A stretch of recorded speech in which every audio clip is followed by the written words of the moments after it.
It's been 4 years since I left my family, and here are the four most important things that I've learned, and I'm gonna share it with you today. Hi, what's up? How are you guys doing? Welcome back to my channel, or if this is the first time that you're seeing me, hi, my name is Ashmita. If you haven't already, please make sure to subscribe to my YouTube channel. So today's video is a bit of a different video. I've never done something like this before. So if you're interested, please continue watching. So the first one is money can buy you happiness, but not if you do not have the freedom. Let me explain. So I come from a pretty privileged family. So when I left home, I left without anything. So I know what it's like to not have money. And now that I'm making decent amount of money, I know how much I can enjoy with the money that I'm making and how much happiness that money can bring me. Even though in the past I used to get a lot of pocket money from my parents, I couldn't really enjoy the money because I didn't have a lot of freedom to do a lot of things. And when I say freedom, I don't mean I want freedom like, I want to be out middle of the night like 3 a.m. I want to go out and drink and party and go out with boys and all that. No, I don't mean freedom like that. Just freedom to be whoever I want to be, do whatever I want to do, have the kind of friends I want to have, hang out with the people that I want to hang out, and be with the man that I want to be. Like when you're denied of the basic freedom that every human should be getting because you're a woman, what do you do with all the money? What will you do if, let's say, I have like 50,000 in my wallet right now and I can spend it wherever I want to spend, but I'm not allowed to spend, I'm not allowed to go out anywhere. What will I do with that 50,000? There's no use for me. But today, any amount of money I'm making, I can spend wherever I want to spend. I can do whatever I want to do, and I don't have to be answerable to anyone. I don't have to ask permissions for anything to anyone. I'm a grown-up adult. When I'm grown up enough to make my own money, I'm also grown up enough to make my own decisions. For example, like I said before, when I left my house, I literally left with nothing, and whatever I'm making today, I'm making it on my own. And I know for a fact that my situation will change at some point. Like today, maybe let's just say I'm making 50,000 a month. Maybe 1 year down the lane, I could be making 5 lakhs a month, and that is because of the freedom that I have. So I can do what I want to do and be where I want to be, to choose my own life and be able to work. Let's say another instance where if I had married the person that my family show, where women are not allowed to work, or women who work are looked down upon, women will never get to live the life they want to live the way they want to live. That situation, I know for a fact, will never change no matter how many years it's gonna take. Even if it changes at some point, let's just say I'm going to work, I will be allowed to go to work, and not a situation where they are okay with me going to work. And even if I'm going to work, I'll still be controlled in many aspects. Like even though I'm going to work, I have to take care of the family and everything, but the man will just go for work and not do anything, and that will be completely okay. Because I'm a woman, I have to take extra responsibilities so I can be allowed to go for work. Because let's say I'm just going for work and I'm not doing all the household chores, they'll be like, this is why we're not allowing you. Now who will take care of the house and stuff? So I know that this situation will never change, but this can change any minute. In a matter of time, my life can change anytime. So money can buy you happiness, but freedom is equally important to enjoy that money. If you don't have that, you cannot enjoy, no matter how much money. You could be Ambani, dude, but if you do not have the freedom, you can't enjoy any of it. The second point is parents can't always be right. Yes, they want the best for you, but you know what's best for you more than anybody else. They can be right about certain things, but they can't also be right about certain things. Let's say they want you to be a doctor, but what if you want to become an artist? And it's okay to disappoint them, because you are gonna live with yourself more than you're gonna live with anybody else. And regret, I'm telling you, is the worst thing. If you think that taking a decision is good for you, but it means that you have to disappoint them, it's completely okay. You do not have to feel guilty about it. And when I say decisions that are best for you, I don't mean decisions like, oh, I want to be a drug addict or I want to be an alcoholic. No, I don't mean like that. A decision that you know is gonna reap the benefits in the coming years. Let's say you want to be an artist and you keep putting in the work, even though they are disappointed in you. 5 years down the lane, if you keep putting the hard work, if you keep doing what it takes to do for you to get yourself where you want to get, you will get where you want to be. But if you're an alcoholic or a drug addict, 2 years down the lane, God knows where you will be found. So I don't mean things like that. I mean things like decisions that will reap the benefits in the coming years, which you know is best for you, and you know your heart lies there, your passion lies there, and this is what you want to do, and this is what gives you happiness. This is what makes you thrive every single day, makes you want to get up and do things every day, so you have that internal satisfaction. Sometimes most parents will come around because at the end of the day they want what's best for you, and sometimes parents won't come around, and that's okay because they have been tuned for so many years to be a certain way, and when you're the one who's breaking that, they might not be able to tune their mind into breaking all of that and coming out. The major thing here is you can't disappoint yourself. You can disappoint anybody in the world but not yourself, because you will be living with yourself every single day, every single moment, every single second of your life with yourself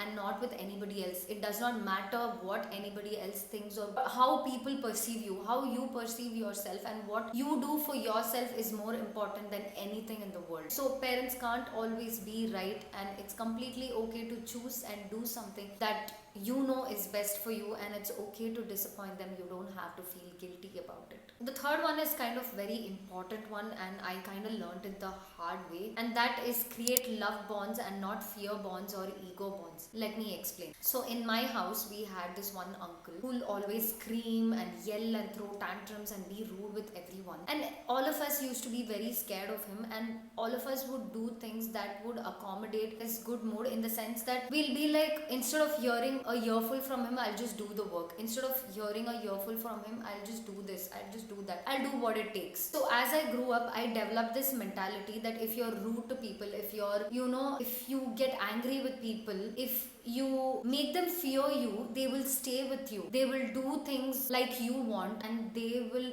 respect you the way you want if they fear you. But if they love you, they will leave you. This is the mentality that I grew up with, and eventually I started developing this ego, and I became so egoistic to a point where, let's say I'm going to school today and I will wait for my friends to say hi to me and come talk to me first. I will not be the first person to go talk to them, and this became a pattern, and every time I would expect people to come and talk to me, and people to come and choose me, but I won't be the first person to go choose them or talk to them. Like, I developed so much ego in me because I thought that if I'm egoistic, people will never leave me because they will fear me. But if I love them and I go to them and I keep giving myself to them, they will not respect me, love me, or be with me. And everything shattered when I got married, when I left my house, because if fear was the one that was to make me stay, I would have stayed with my family because I feared my family. But love is the one that makes you do things, go beyond, and I left my family for Sean because I loved him, not because I feared him. If fear was to make me stay, my family would have made me stay. And also, as I started living with him, I saw how people adored Sean and how much they would just go out of their way to do things for Sean, because he was always so kind and so nice to people and so loving to people. So it always reciprocated towards him, and I always used to wonder, why am I not being loved like this? Why are people leaving me? Why are people not doing things for me? And that made me realize that you have to create bonds with people that are out of love and not out of fear, because at some point people will break that fear and come out. There is this dialogue, right? Dar ko itna bhi mat darao ki dar hi na rahe, which just means that don't fear the fear so much that there is no fear left anymore. And I'm not saying that when people love you, they are not going to leave you. People will leave you. That is how life is. People are going to come. Sometimes people will stay, sometimes people will leave, and that is just how life is. At least when they leave you, they do not leave with a very salty feeling and go talk about you in a very bad manner to other people. But if you have been kind to people, even when they leave you, they will always leave with a very warm heart, good feelings about you in their heart, and that's what we want here. We do not want people to fear us, we want people to love us. And by that love, I don't mean that you have to be a people pleaser, you have to make everyone love you. No, you can have your boundaries, right? And people will still love you. Your well-being is also very important. Don't lose yourself by trying to make someone love you. Just be yourself and you will find the right people. And the last one is a very, very important one, and a lot of people do not seem to do that, which is to break patterns, you need to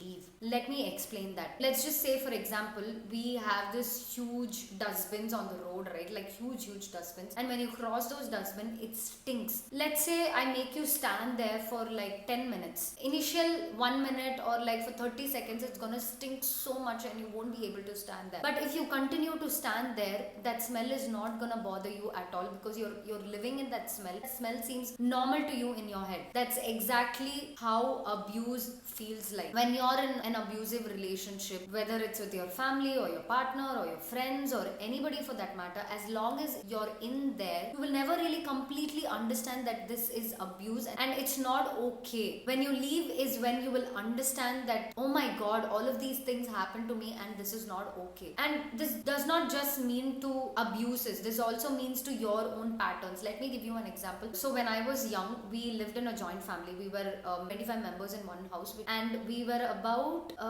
8 to 9 kids. So whenever we had provisions in our house, like we would just order it and everything would come home, and if we got any free items in the provisions, we would get 1 or 2 items. And because we were like 8 to 9 kids, we had to fight among each other as to who will get the one, free product or the toy or whatever. So this became a pattern, and as I grew up, anytime I needed something or wanted something, I would fight for it. I wouldn't know to like normally communicate and say that, hey, I don't want to go there, I don't want to mingle with these people, I don't want to do this, or I want this. I would just fight. I'm like, I'm not coming there. I don't care what you think, what they think. I'm just not coming there. I want this. I don't care about anything or anybody. I just want this. But I could have had that without getting angry as well, but because I grew up like that, it just became a pattern. I would fight and I would throw tantrums, and I understood this when I was speaking to my therapist the other day, and she told me that this is the pattern that you grew up with. So you think that if you want something or you do not want something, you have to fight for it. You can't normally just not have it or have it. You don't have to fight for things like that. And that is when I started communicating well, and I understood that it is so much easier. So what I'm trying to say is, you will not know that this is a pattern that you're following or this is the abuse that you're going through until you leave. Even with my family, for example, women are treated a certain way, and it always made me uncomfortable, but I never knew what to do because everyone around me was okay with it. So I just thought it was normal until I got married. I came out and I saw how Sean's family is and how chill women are, women and men, all of them are, how they're just sitting together and talking and just having fun. And I was like, this is not normal. I've never seen something like this. And slowly I started seeing a lot of abuses that I went through as a kid, from my sister, from my family. When I spoke to people and I told them, this happened, this happened, but it's pretty normal, and they're like, no, it's not normal. What do you mean it's normal? This is not how it is. So to break patterns, you need to leave. And same applies for abuse as well. And yeah, there are obviously so many other things that I've learned as well, but these are 4 very, very important things that I've learned over the 4